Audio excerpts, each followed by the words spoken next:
Those of us who spent the last several years glued to our televisions thanks to Vince Gilligan may associate him more with crime dramas revolving around morally complicated characters.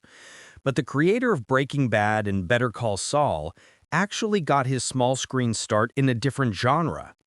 Before the likes of Walter White and Saul Goodman, Gilligan was crafting episodes of one of the most iconic science fiction shows of all time, in The X-Files. Given his TV origins, perhaps it shouldn't have come as any surprise that Gilligan would inevitably make a return to sci-fi. But no one could have foreseen what his mind has been cooking up for his new venture on streaming.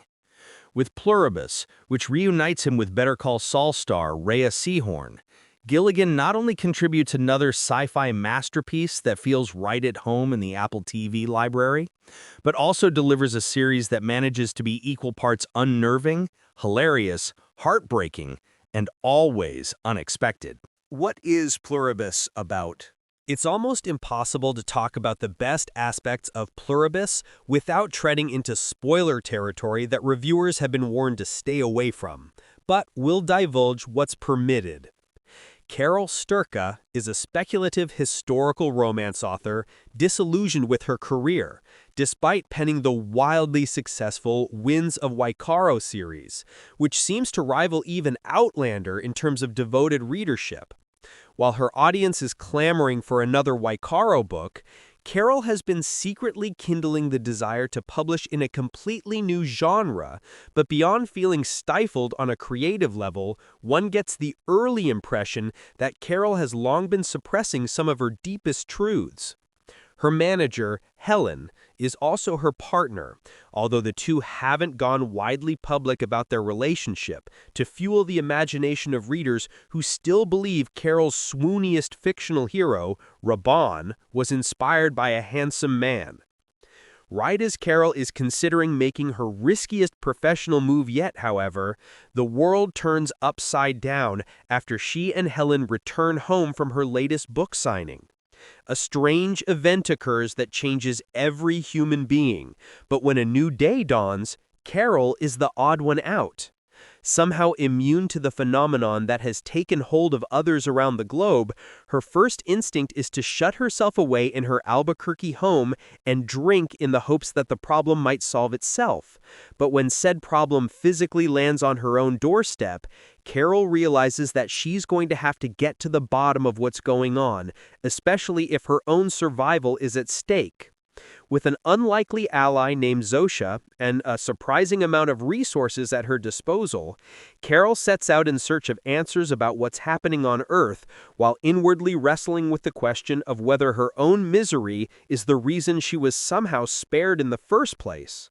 Rhea Seehorn is tremendous in Apple TV's Pluribus.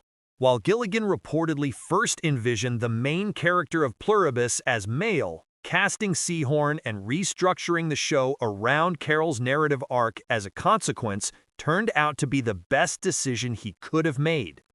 Where Better Call Saul largely positioned Seehorn in a supporting capacity, Pluribus allows her to showcase all aspects of her immense acting talent in a true leading role. Carol is a standout character not just because of the new layers that are excavated with every subsequent episode, but because she's on the outside looking in as the rest of the world easily adapts to this new normal. It's a part that demands every single emotion imaginable, from terror to grief to rage to dark humor, and Seehorn masterfully shoulders that weight to inhabit someone who doubles as our guide to a strange world that resembles no version of the one we all know. Given the nature of Pluribus's mysterious narrative, Seehorn also has to exist somewhat in isolation, the outcast desperately searching for answers and becoming increasingly frustrated at every dead end. What makes Carol's situation even more fraught is the fact that no one else, apart from her, is under the impression that anything is wrong, and her increasingly intensive efforts to uncover the truth are met with confusion and ranging levels of discouragement. The show's premise often results in Seehorn having to act opposite a constant rotation of screen partners, some of whom are only present for the duration of a single scene. When Zosia, previously a stranger, is uniquely positioned to help Carol with whatever she might need, Carol's first instinct is to reject that open hand, no matter how tempting it might look. Yet as Zosia continues to insist that she only has Carol's best interests at heart, those seemingly impenetrable walls begin to crack, and Seehorn and Wydra's compelling chemistry toes a delicate line between reluctant allies and deeper feelings that are best left suppressed. Opposite the show's leading lady, Wydra has an equally difficult balance to strike with Zosia's characterization, but she unexpectedly becomes the source of some of the story's most emotionally vulnerable moments. Vince Gilligan still knows how to deliver great television with Pluribus. Whether you've known him from his start on The X-Files or only became acquainted with his work after Better Call Saul, Gilligan is unquestionably breaking new creative ground with Pluribus, despite returning to familiar stomping grounds with an Albuquerque setting. Carol's hometown might be a welcome return for Breaking Bad diehards, but Pluribus quickly evolves into more of a global story, given the impact of that strange event. Its concept allows for some technically stunning feats of choreography and camera work, creating a synchronized dance between directors and actors that has to be seen to be believed. As a critically acclaimed television veteran, Gilligan also knows the value of when to spool out important world-building information and when to keep his best cards hidden from the audience.